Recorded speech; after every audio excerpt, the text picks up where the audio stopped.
is before it was being restored. It was a lovely little picnic area. If I remember clearly, my dad took us there. And then maybe like the year later is when the volcano became active. But I remember it being a beautiful area. There was like cocoa plantations and things there as well. Well, there's every area on Montserrat is beautiful. So you're That's so correct. true. But That's I so have true. such fond memories and I'd like to return now in my new role as an aquaculturist. So that's Um, interesting because you actually eh, farm some very interesting little sea creatures correct. who are called sea cucumbers. So tell us now where you are in the world. Oh, okay. So along the way, because my parents had retired to Montserrat, I was still in college and I was studying biology. And my mother said, well, if you get a degree and be able to teach, there's a school next door in Antigua. And I don't know if you remember, but there used to be a US Navy base in Antigua. Hmm. And so that's what got me started on applying for overseas teaching jobs. Unfortunately, I didn't get assigned to Antigua, but I got assigned to Panama. So in 1985, I moved to Panama um, and moved here to teach biology in the schools that serviced the Panama Canal and the Navy bases. So that was 41 years ago, and I've been in Panama ever since. I stayed teaching for 14 years, and Hmm. then my job ended, but by then I was married with two children. My husband is from Panama, so we stayed in Panama. So, yeah, I've had a whole life here.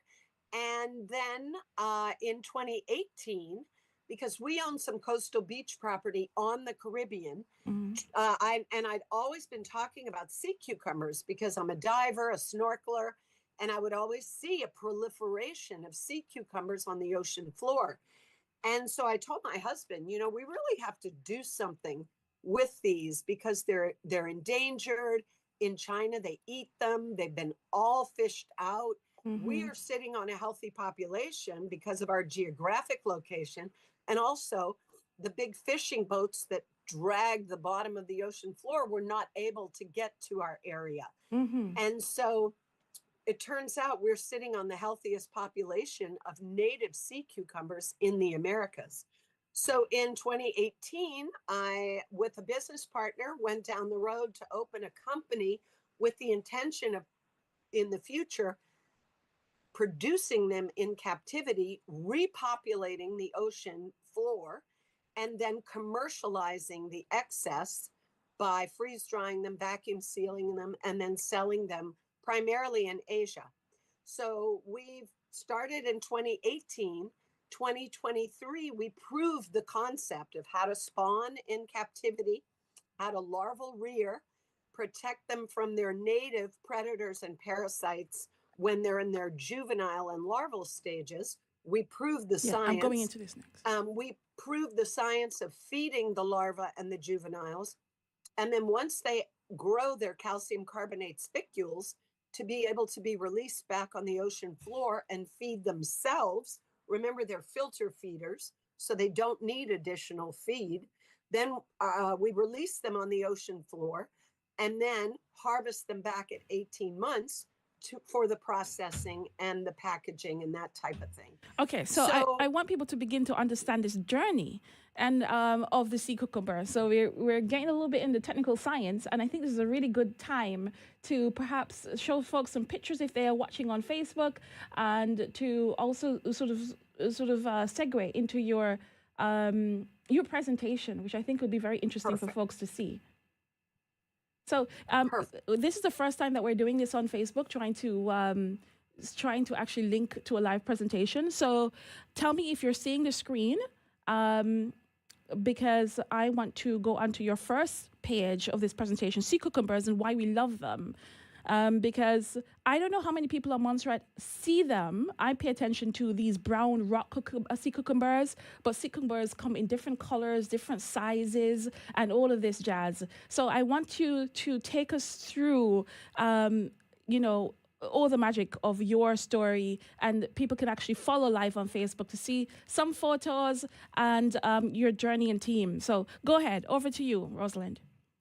Okay, perfect. I'm actually not seeing on my screen that you are sharing screen, but I can certainly go through my presentation.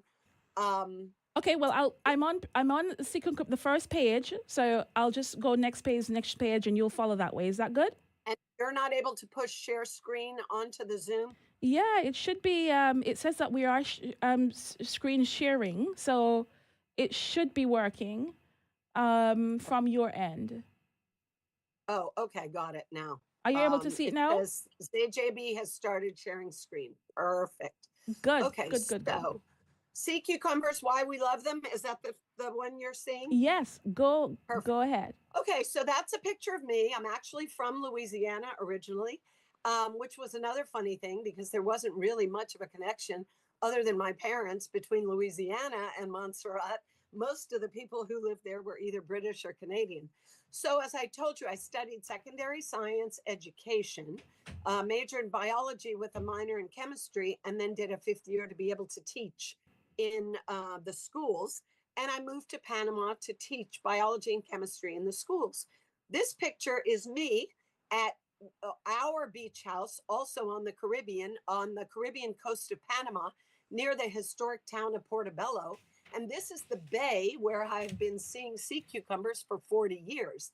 So this is the start of what is our adventure now.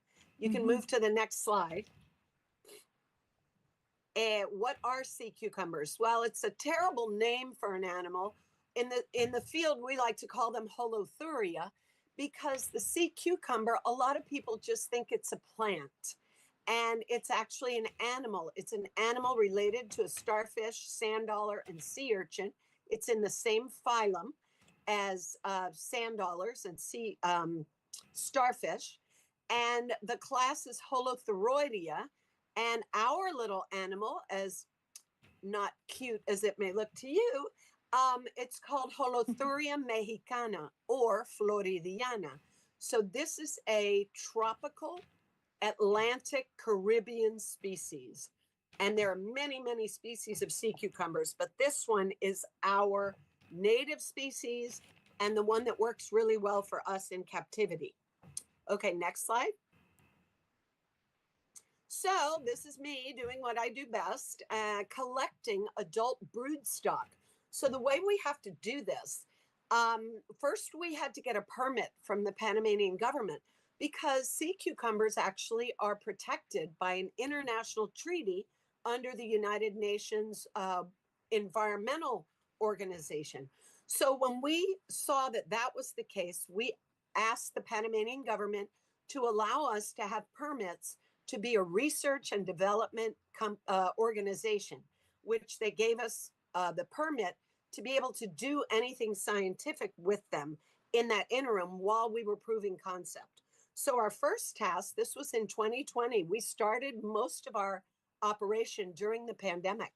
Our first task was to collect the adult broodstock for spawning. We know that they spawn on a full moon.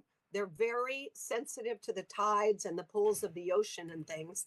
So their spawning is literally at midnight on a full moon. And we don't know male from female by looking at them. So that was another curious thing that we had to just start from zero and prove the science. So next slide. So we could tell when we put these adult sea cucumbers in spawn tanks at midnight, we could tell which was male and female by the way they released their gametes. So then we knew, our scientists knew, well, if it was a male, it releases the sperm linearly. And if it's a female, she releases her eggs in a cluster. So in nature, maybe of the thousands of eggs released by the female for each spawn and the thousands of sperm, maybe 3 or 4 actually get fertilized by chance in the water. The Mm. males and females are close to each other, but you don't know how many you're going to get fertilized. So, what we're doing in the hatchery is we're cutting nature's learning curve, right? So now we know by the way they spawn, oh, that's a male. Let's collect all the males and put them in one tank. Now let's collect all the females, put them in a separate tank so that next month we don't have to go through the guessing game of male from female. And that worked really well. Then what? Okay, so next slide. So then on the spawn, we pick up the fertilized eggs and we put them in larval rearing tanks. I have this to show you because many of you have learned, oh, well, what about, I've always heard if you cut the arm off of a starfish, it grows another arm. Mm. Yes, they are regenerative and they have the ability to grow back cells very quickly. And this is a model we will look at in the future, but it is not the ideal model for producing sea cucumbers for consumption, for edible and food and whatnot. So, what we want is the pure protein side. What this is interesting for, and we've learned along the way, is that the regenerative cells of the sea cucumber are very similar to stem cells. They Mm. grow very quickly and they reproduce well, and they have all sorts of components in them, the peptides that work like stem cells. So we're actually in clinical trials with the Stem Cell Clinic of Panama to see if we can also monetize the visceral cells and use those in stem cell research and therapies. Okay, next slide. So, yeah, the impact of sea cucumbers is massive because they are the ocean's vacuum cleaners. They clean the ocean floor, they eat a lot of the debris that falls down to them, and they restore the ocean by using that debris and the acid level of the ocean. And what they excrete is alkaline. So they literally also mitigate ocean acidification. And we have ongoing studies in the bay where we're located, called Linton Bay, where our scientists monitor the ocean acidification. And with the large numbers of sea cucumbers, we've been able to prove that we've mitigated that. Would be very interesting in Montserrat with the volcano and the volcanic ash to know if the ocean floor is more alkaline or if it's more acidic, and to see how a proliferation of sea cucumbers can help restore that balance. So they have a very important ecological um, significance.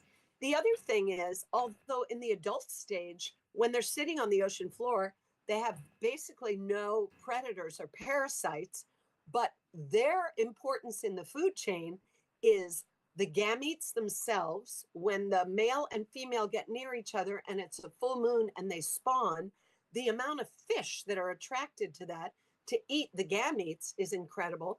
And then the amount of sea life to eat the blastula, the fertilized eggs, which is why so few of them survive in their natural environment.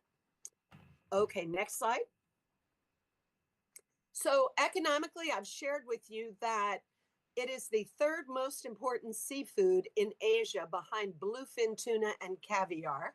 It's very valuable. China, Korea, Japan, they think that they have aphrodisiac properties. Um, and then, oh, and on Montserrat, I remember the isinglass. Did you remember that? Like sea moss. Yes. So it has a similar property to that.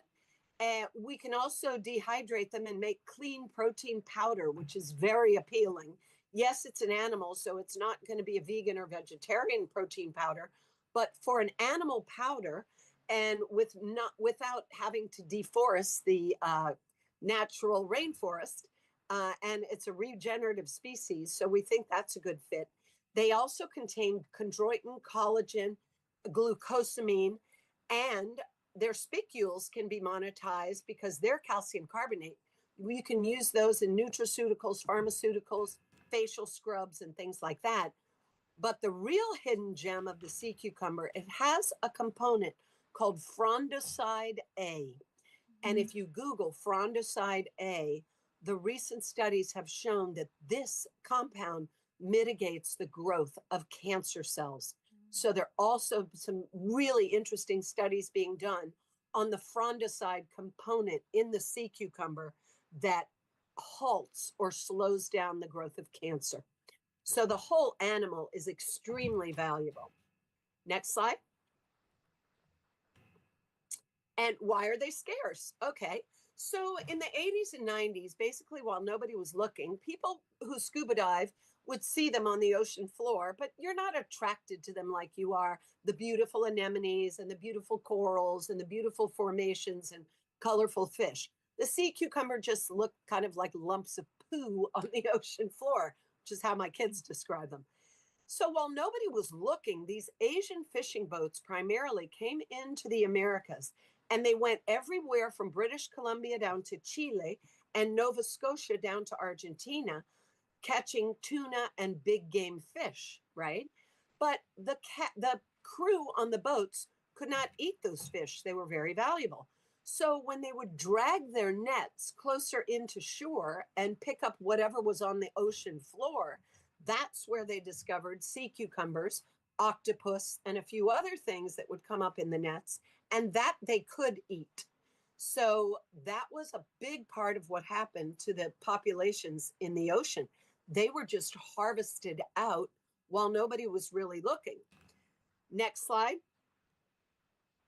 So then you ask the question, well, if they're so valuable in Asia, why aren't they having sea cucumber hatcheries in Asia?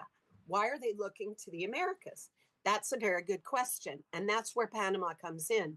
And the truth is, unfortunately, in Asia, after World War II, so many of their waters and seabeds were polluted with radioactivity from bombing during World War II, which the half-life of that radioactivity takes over 100 years to decompose. So because sea cucumbers live on the ocean floor and they absorb nutrients through their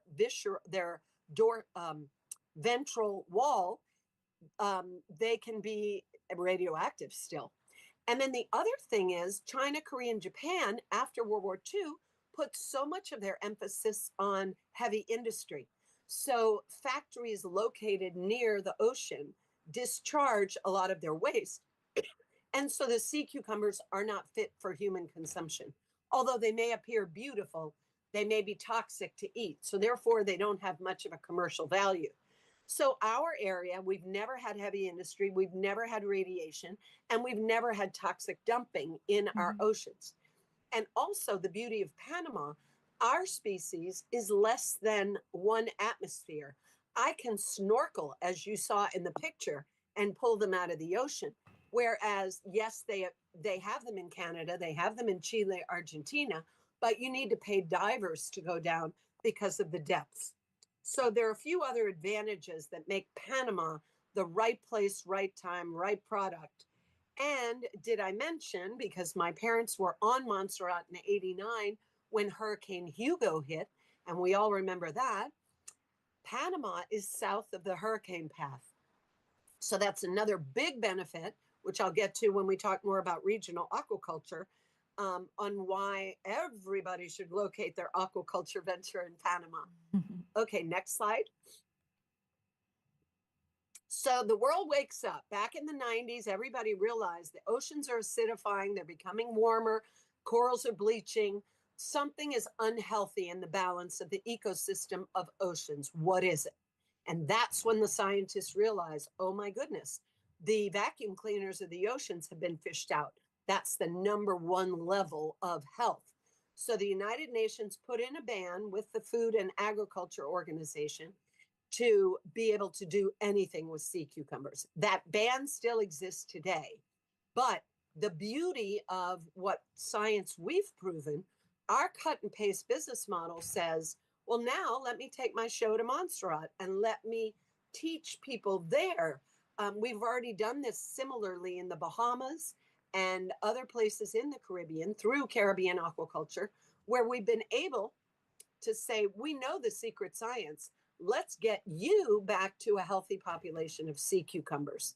And our animals qualify for the CITES Treaty, which is a treaty preventing the trafficking of endangered species, because our species are literally raised in captivity. So that's another great benefit. Next slide. So the solution, as I say, is hatcheries, spawning in captivity, larval rearing, raising until they're juveniles, releasing them in their native environment, and then harvesting them back. And that way we're restoring the oceans. We are repopulating fished out species. We're helping build healthy ecosystems. So the fishermen in the area are happy also, because they see that with the repopulated sea cucumbers, the corals become healthy again, the seagrass beds, and therefore they have more fish to fish again. So it's a win-win for everybody. Next slide. So our company is called Panacea Aquaculture.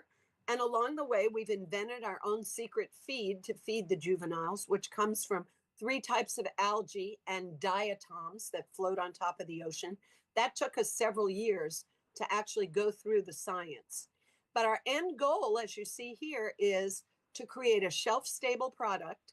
And if you Google sea cucumbers, you will see that the largest producer now is out of Canada, and they're called wild caught sea cucumbers, which isn't ideal. It's really not a sustainable model. But in Canada, they have given certain indigenous coastal tribes the ability to go in and harvest sea cucumbers for a living because the indigenous, have an income. So they need to get on board with our proven science to repopulate what they're taking out. So yeah, that's our end game, right? Commercialization, and also commercializing not just the animal itself, the feed that we've evolved, the viscera, the spicules, clean protein, and the other things that go along with raising this very valuable animal. Next slide. So the other thing is our approach has a community engagement side also. We involve the youth in our area to teach them the importance of sea cucumbers, to teach them to be stewards of the ocean. And I know Montserrat is very proactive in that as well, as witnessed by the cute jingle of the boy prior to the show. But it's all about community engagement and getting the local people involved so that they know this animal is valuable, and we can create even ecotourism, letting people see the value, going down just with your snorkeling and looking at them. And then of course we have a whole gastronomic component. Because they're not eaten now in Panama, there's a huge market for Latin America for our chefs to create recipes that make them appealing to the local market. And our gastronomy is very Afro-Antillean, Afro-Caribbean, and Afro-Latino, which is very similar to Montserrat. So something like Creole dishes. And think about, instead of using an octopus or a squid, we just replace that with a sea cucumber. So the possibilities are endless, and it checks every box as far as community development goes. Next slide. So the other thing is we've signed so many agreements along the way with sustainable tourism agreements, with United Nations and the Inter-American Development Bank. It's such a win-win. Everybody wants to hop on our bandwagon, and because it checks every box. We're doing good, giving back, restoring the ocean, and the end game, make money, and make money for the people who live in the area. So follow us, look at all of our social media, join us in our mission, and keep in touch and see how we can work together. So I think that's the end of the actual presentation at this point. Absolutely. Oh, no, Go I ahead. have the most Go important ahead. slide. Oh my goodness, Julianne would kill me. The way I met Veta, do you say her name Veta or Veda? Vita. Vita. Veta. Mm-hmm. So the way I met Veta, thank you again, is through this fabulous woman named Dr. Julianne Russo. I met Julianne at a Latin American Aquaculture Conference back in 2023 in Panama, and we just hit it off immediately. She's the fish doctor of the Caribbean, and her specialty is just this: creating community engagement programs, aquaculture programs that give back, that support the local communities and economies, primarily focused on women. So her first venture from Jamaica into this was called Women in Caribbean Aquaculture, WICA. And that's how I met Vita, because on one of the chats, I saw her write in something about Montserrat. And I said immediately, oh my goodness, we have to talk. And so that's why now Vita and I are buddies. But the Caribbean Aquaculture Hub, Julianne is very committed to, especially Panama, because it's south of the hurricane path. And she's originally Jamaican. And so many of these projects that have started in Jamaica have gotten hit by hurricanes. So what we're trying to do is educate people. Well, just bring your project to Panama. I can open all the doors for you. We can get the permits. We already have the affiliations with the Smithsonian Tropical Research Institute. We have affiliations with Louisiana State University School of Aquaculture. We have so many MOUs and joint ventures that Panama is a perfect place. So yes, thank you to Julianne Russo. Otherwise, you wouldn't be here and I wouldn't be here talking. Well, thank you so much. Thank you so much. This is absolutely tremendous. The amount of work that you have put into this is incredible. And to think that you began sort of testing your pilot out in COVID, which was just a few years ago, is just amazing. So congratulations for you and your team and all that you have accomplished. I want to shout out. There's so many questions I have to ask, after that, but we might have to come back for that. But yeah, I want to shout out Ava Maloney and Kai KB, who are teenagers in our Ocean Science Club. And just yesterday, we were doing wrap-ups because for the past 3 months or so, they've been collecting data, been doing research around Montserrat, looking at things that are interesting to them. And one of the things that was interesting was the behavior of tides and the marine environment. It was very interesting when you said how the spawning of the sea cucumbers actually takes place in a full moon, because one of the people who were in our group yesterday asked them that question, like, how does why are the tides different in certain areas? And that's what they came up with, like, the moon has an impact. Now, what was interesting, so I find that they will definitely want to be listening to this as well to understand the connection between the sea cucumbers and tides and Montserrat potential food and economy. But now, Montserrat, we have, I know for sure, the brown rock sea cucumber. There may be one or two other species that we look at. And it's interesting because when people see them, they're like, what's that weird thing? Like, it's as if they poo sand. They look like a blob of poo themselves. I've seen many sea cucumbers in Barbuda. I've seen sea cucumbers in Bermuda. And I'm wondering, in terms of this economic link that you have been able to sort of highlight, is the economic value in a specific species, or is all species carrying the same potential? So that's a really good question. And our expert in Mexico, believe it or not, is the one that guides us on which species have the highest value. So at some point, obviously, we will continue this conversation. And he's with a maritime university in Merida, Mexico. And so as we go down the road, I can put that on his radar. And within 30 minutes, he can give us the short answer of which species are worthwhile focusing on for which reason.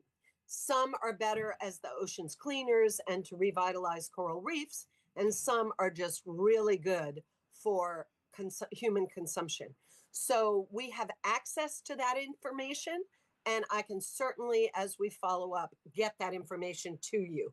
Thank you. That would be great. I'll take the liberty to speak on behalf of Montserrat in the case that, if we have these species here too, we would certainly want to think about the potential for our people and economy as well. How can we pilot this? Because Montserrat has already started sort of piloting freshwater species of, tilapia fish as well as shrimp and things like this. So to go into seawater animals as well would be very interesting for us to explore. And I'm sure government of Montserrat would be interested in that dynamic as well. But before we even think about sea cucumbers in Montserrat or wherever else folks may be listening and saying, oh, I've seen these before, perhaps I might be interested in doing something similar, or contacting Pansy and seeing if we can collaborate. What conditions are necessary before we even begin to think about the feasibility of a potential project like this?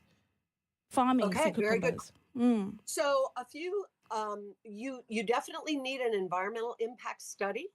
And you definitely need the approval of the Montserratian government at the local level. And again, mentioning the worldwide ban, you have to see where Montserrat falls in that. It's very easy to get exemptions, as I mentioned. But the advantage that Montserrat has, and Julianne and I have talked about this with the Caribbean Aquaculture Network, you have access to an entire network. So you're a member of CARICOM, you're a member of the Organization of East Caribbean States, You have the Caribbean Development Fund, I think it's called. Um, because at another conference I was at recently, there was this lovely gentleman from Trinidad who is all about funding projects like that in the Caribbean. So the good thing about Caribbean Aquaculture Network is you're not going to be alone. We have resources in the region to answer any question you would have. So the very first thing to look at, as I said, is the environmental impact study, doing a full survey of the area with your science team. What is already there? Give me a benchmark of the ocean floor, what flora and fauna are there, what the seagrass beds look like, what the populations are. And this is just done by marine ecologists on a daily basis. And the studies are not that expensive. If you don't have someone locally, our regional group can definitely find somebody who can do the seagrass bed studies for you, and then do the feasibility study, and then petition the government to allow you to start with research and development. And that's the roadmap, right? With the intent to commercialize at some point. So we already have the roadmap, and you have the tools because you're already a member of Caribbean Aquaculture Hub. So I Thank hope you. that answers your question. Yes, yes, no, it does. A lot of Montserrat seagrass has been affected by sedimentation and the impacts of our volcano. So Montserrat is certainly due some seagrass assessment.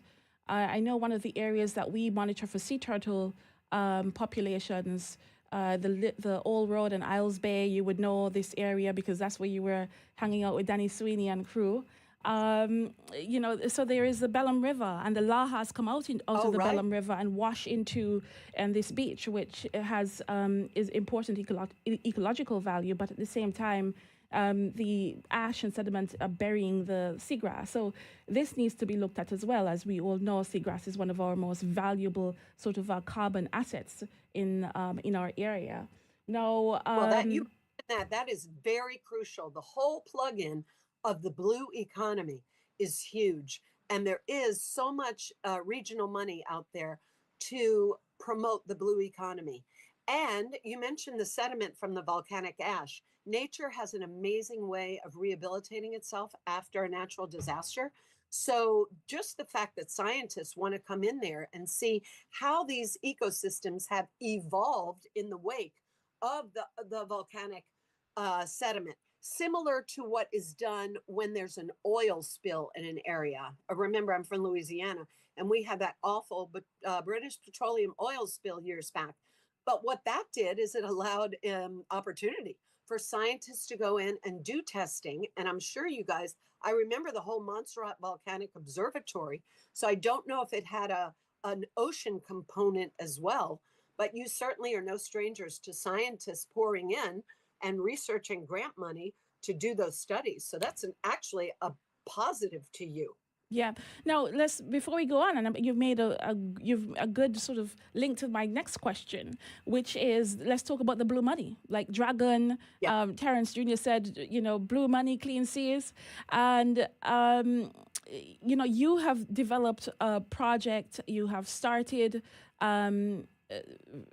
From as you explained here. But I'm wondering, how have you been able to fund this? How were you able to convince government as well in an environment where globally you have these UNEP regulations on overfishing of these sea cucumbers to allow you to do this type of research and to set up this business? And how have you begun to sort of seed fund? What was your journey to seed fund this? Okay. We were very fortunate. So when my business partner came in 2018, he had his own money. He was starting this project in Nicaragua. But then because of the political situation, he left and came to us. So we were very fortunate in the beginning. We also were fortunate in that the facility where our hatchery is located was a pre-existing hatchery for an open ocean fish called cobia. And if you look up Panama cobia, there's a company called Open Blue, and they have 20 years in Panama. They rented that space from us. My husband actually controls that real estate. So we had a few big advantages early on. But funding, I'm not going to sugarcoat it. Basically, the easiest way to fast track this, funding by the private sector. Government sounds good in theory, but governments get messy and governments get complicated. And the way money moves through governments is circuitous and bureaucratic. For example, during the pandemic, we were actually given a grant from a funding organization, a development bank, right? We were given a grant, we applied for the grant, and we were given the grant. But when you look at the details of what the grant will and will not cover, it becomes very bureaucratic. And it turned out that of a lot of that grant money, a big chunk of it goes to consultants. And we thought, oh, well, and I've seen people turn down this grant money once they look at the parameters. So I'm not going to lie. The most optimum way would be a big sugar daddy that says, I'm rich, I believe in this, and I'm going to fund this. Or private equity, a hedge fund, similar to, for example, 2 weeks ago, I just attended a private equity seminar in Panama that was focused on investing in mining.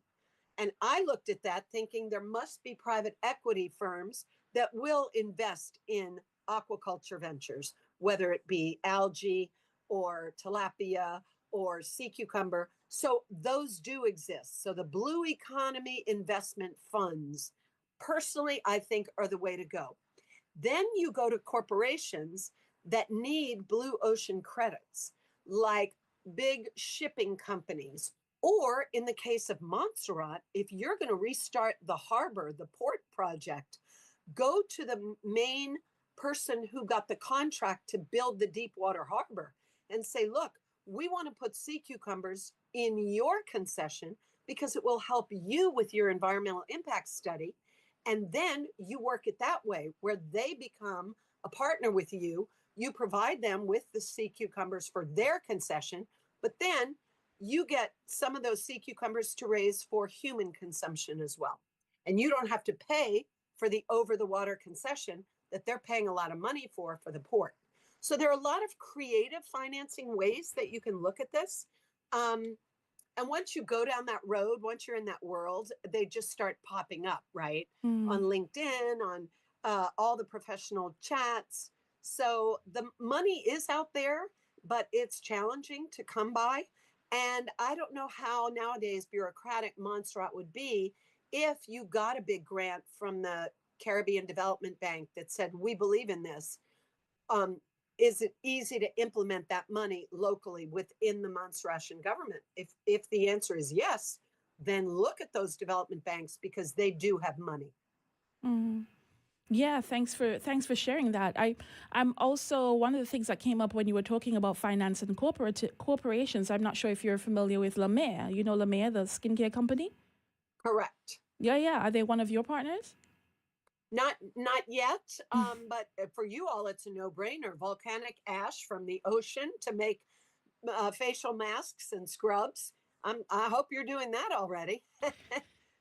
Rosalind, we have work to do. We have work to do, but I'm looking forward to doing more of it with people like you for sure. Absolutely. So we're kind of moving along in time, but I've got maybe one more question before I give you a chance to sort of speak about whatever else you want to share. Now let's talk about, because we know this is there's a lot of exciting opportunities. A friend of mine would say, Veta, the harvest is plenty, but the workers are few. You know, he makes this joke and we giggle about it because we've had a whole experience building ocean education, awareness, science, and policy related things here over the years. But red flags. So I want to talk about those red flags that you have learned that you can share with folks who may be interested in moving into the aquaculture and the blue economy space. Is there anything that, you've learned the hard way that you want to advise others, watch out for that, could maybe help them? Correct. And that's a really good question. So as a startup in aquaculture, there are 5 reasons why aquaculture ventures can fail. And the fact that why isn't everybody doing this? One reason is that your science and technology was faulty. Your hypothesis was faulty and your science didn't work. One reason is human capital.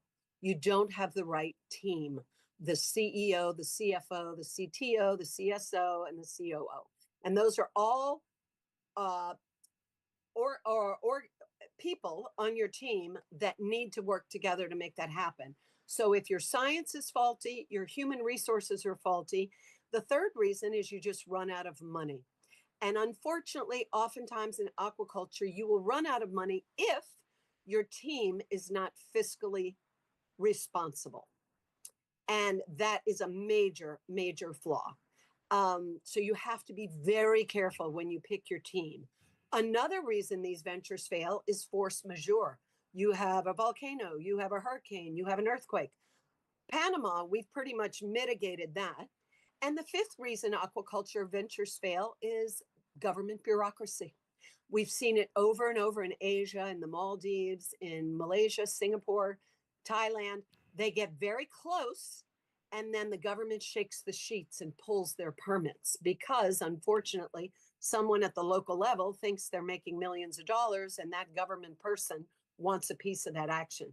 So I've just listed to you the 5 red flags, and I've just cut your learning curve by about $100,000 because if you can mitigate those 5 red flags, then to be able to scale your commercial operation, you will be a success very quickly. And in my personal experience, I have to say the most important is picking the right team from the beginning. And unfortunately, in the startup culture, where these young people all know the psychobabble of startups, the cap table, round 1 funding, round 2 funding, X this, Y that. Well, Vita, I'm 65. I don't speak that language. So be very careful with your financial people who are doing your plan. Because if you don't have the right people on board, that can get underwater really quickly, and I mean that pun intended. So those are my red flags, and I will share those with you. And I've just, like I say, I've saved you about $100,000 picking the right team, and that's why I love Julianne Russo and Caribbean Aquaculture, because now with this network, we have somebody anywhere that can cut your learning curve and help you further your mission without using the company as a pyramid scheme, which unfortunately is what happens with many of these sea cucumber ventures because the story is so good. So oftentimes people go outside of the aquaculture world and they start roping in people who don't know enough about aquaculture, but the story is so good, they will open their checkbooks. And then it becomes a pyramid scheme. So you have to be very careful that you have honest people that are running the financial part of your operation. Thank you so much. Thank you so much for being so generous with not only your leadership, but your knowledge. So thank you. Thank you. And yeah, so how are things going with you now? You're shipping to, are you shipping sea cucumbers as So yet in market? here's where we are right now. In 2023, we have proven concept. We prove the science. We know everything works. So in 2024, right when we were applying for our commercialization permits, the government of Panama had a government change. So when that happens, unfortunately, or fortunately, I mean, the new government comes in and they say, wait a minute, we have to rifle through all these permits that were given and make sure that nobody is doing anything that's illegal or unscientific. So right now, we're actually in a transition where the new government is looking through all of our permits. We've just requested an extension on our original environmental impact permit and feasibility study so that we can make that, it's called the viability study, and we can elongate that and make it still relevant to then come in and commercially scale. So we're in that nexus now, we're in that transition now, and we're actually putting together a new team because the first original team that was the proof of concept team and the finance team, they have since moved on, but we are the boots on the ground people in Panama. So we are committed to picking this back up in Panama. The former team thought that they were going to, and fine, but their mission was to do a cut and paste business model where then they take their show on the road and they go to other countries and implement the same process. And we wish them well, but because I live in Panama, I have to see this project through in Panama. So that's where we are now. That's the value of community and locally led business opportunities in this space. And so I have to, not going to sugarcoat it. It's not a very expensive animal to raise, but now we're looking down the road of a rebrand. The company will probably not be called Panacea in the future, but we're probably looking at about a $400,000 price tag to restart, and then really being fiscally responsible to promise and hopefully deliver to our investors that within 24 months, we will have a shelf-stable product. We know we can process in Panama, we can freeze dry, vacuum seal, we can label, and we can take advantage of the free trade agreements that Panama has worldwide because of our strategic location with the Panama Canal and the duty-free trade zone.